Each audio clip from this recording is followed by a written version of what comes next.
రామ నారాయణ రామ.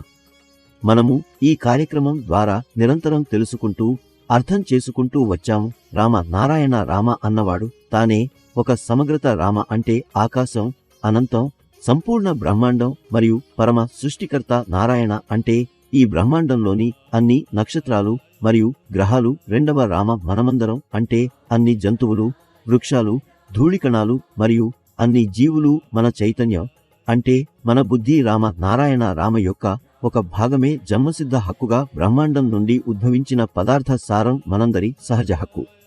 మన ప్రధాన లక్ష్యం అందరి జన్మసిద్ధ హక్కులు, ఆత్మ గౌరవం మరియు సమానత్వాన్ని పునః స్థాపించడమే.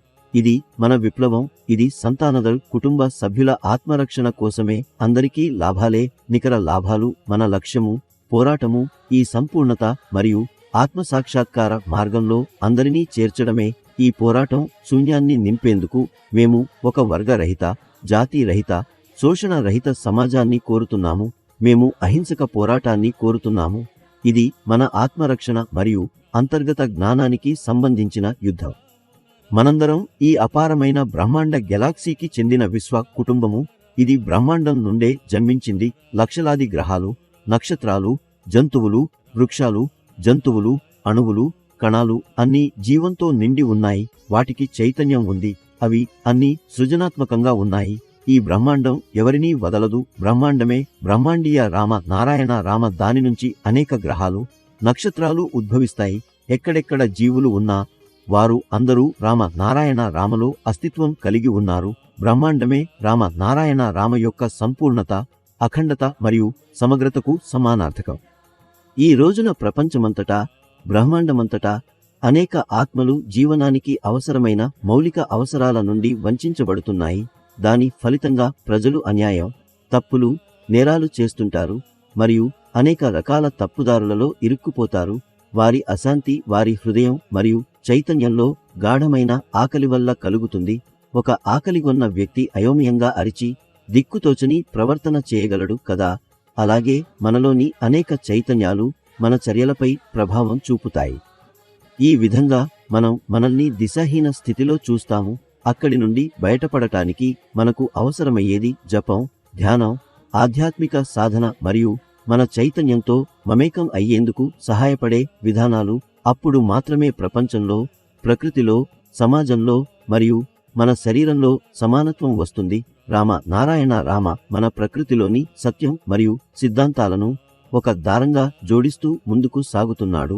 మనందరి బాధ్యత ఈ రథం పగ్గాలు పట్టుకుని మన మనశ్శక్తితో ముందుకు నడిపించడమే. అప్పుడు మన అందరి మీద ఆశీర్వాదం, ఐశ్వర్యం మరియు పరమ శాంతి వర్షించనుంది. మనమందరం ధర్మంతోనే జన్మిస్తాము. మన శరీరం, మనసు, ఆత్మ ఇవన్నీ ప్రకృతి మరియు బ్రహ్మాండ ధర్మాలే. మన జీవితం అనేది జోడించటం, తీసివేయటం, గుణించటం, భాగించటం. అలాగే ధర్మాన్ని ఆచరించాలి. మంచి విషయాలు జోడించాలి, చెడ్డవాటిని తగ్గించాలి, మంచి విషయాలను గుణించాలి, అందరితో పంచాలి. ఈ ప్రపంచంలో మనుషులు రూపొందించిన వివిధ మతాలు, రాజ్యాంగాలు, వ్యక్తిగత యాజమాన్యాలు, రాజకీయ పార్టీలు మరియు విద్యా వ్యవస్థలు స్వార్థంతో నిండినవే. ఇవి మానవ సమాజానికి శత్రువులను జన్మింపజేస్తున్నాయి. వీటి వలన వ్యక్తిగత యాజమాన్యం పుట్టుకొచ్చింది. ఇది మన సమాజం నుండి తొలగించాలి. మనుషులు రూపొందించిన మతాలు అబద్ధమైనవని ప్రతి ఒక్కరూ గుర్తుంచుకోవాలి. అవి స్వార్థం, లోభం, పూర్వం నుండి ఉన్న మూఢనమ్మకాలు మరియు అంధ విశ్వాసాలతో నిండినవే.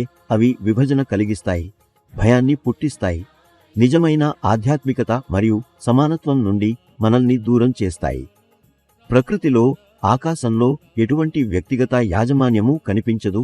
మరి ఈ భూమిపై అది ఎక్కడి నుండి వచ్చింది? కొండలంతా పెద్ద స్వార్థపు తిండి మనుషులను మింగేస్తోంది. అయినా కూడా ఈ ప్రపంచంలోని ప్రజలు దాన్ని గుర్తించరు, అర్థం చేసుకోవాలనే ఇష్టపడరు కూడా. ప్రకృతిలో కూడా అదే స్థితి. వ్యక్తిగత ప్రయోజనాల కోసం ప్రజలు సులభంగా వేరువేరు మతాలను నిర్మించుకున్నారు.